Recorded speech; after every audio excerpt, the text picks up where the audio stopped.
dealing with deeply embedded drives of the subconscious and the lower vital through raising them up and indulging them, not only contains risks that one may fall into a deeper pattern of habitual response, but also can be a pretext for the vital enjoyment of the action with a veneer to disguise it to the mind for what it really is. The vital is extremely able in its attempt to convince the mind that indulgence is acceptable for one reason or another.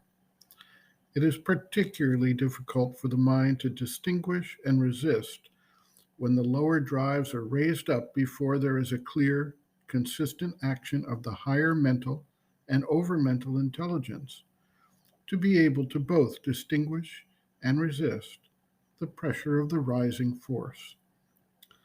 This is one of the primary concerns about the awakening of the Kundalini energy in an unprepared individual, as these drives in the lower chakras get stirred up, and there is no real way to defeat them without the higher action very much in control. This same danger attends the use of psychoanalysis when it dredges around the subconscious being, brings forth dark and uninformed forces without the conscious being in a position to understand and manage them effectively. The force unleashed, its native power simply overwhelms the individual, leaving him either confused or caught up in the action.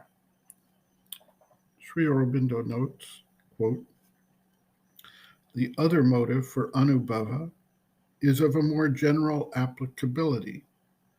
For in order to reject anything from the being, one has first to become conscious of it, to have the clear inner experience of its action, and to discover its actual place in the workings of the nature. One can then work upon it to eliminate it, if it is an entirely wrong movement, or to transform it, if it is only the degradation of a higher and true movement. It is this, or something like it, that is attempted crudely and improperly with a rudimentary and insufficient knowledge in the system of psychoanalysis. The process of raising up the lower movements into the full light of consciousness in order to know and deal with them is inevitable, for there can be no complete change without it. But it can truly succeed only when a higher light and force are sufficiently at work to overcome, sooner or later, the force of the tendency that is held up for change. Many, under the pretext of anubhava, not only raise up the adverse movement, but support it with their consent instead of rejecting it, find justifications for continuing or repeating it, and so go on playing with it, indulging its return, eternizing it. Afterwards, when they want to get rid of it, it has got such a hold that they find themselves helpless in its clutch, and only a terrible struggle or an intervention of divine grace can liberate them. Some do this out of a vital twist or perversity, others out of sheer ignorance. But in yoga, as in life, ignorance is not accepted by nature as a justifying excuse. This danger is there in all improper dealings with the ignorant parts of the nature, but none is more ignorant, more perilous, more unreasoning and obstinate in recurrence than the lower vital subconscious and its movements. To raise it up prematurely or improperly for anubhava is to risk suffusing the conscious parts also with its dark and dirty stuff, and thus poisoning the whole vital and even the mental nature.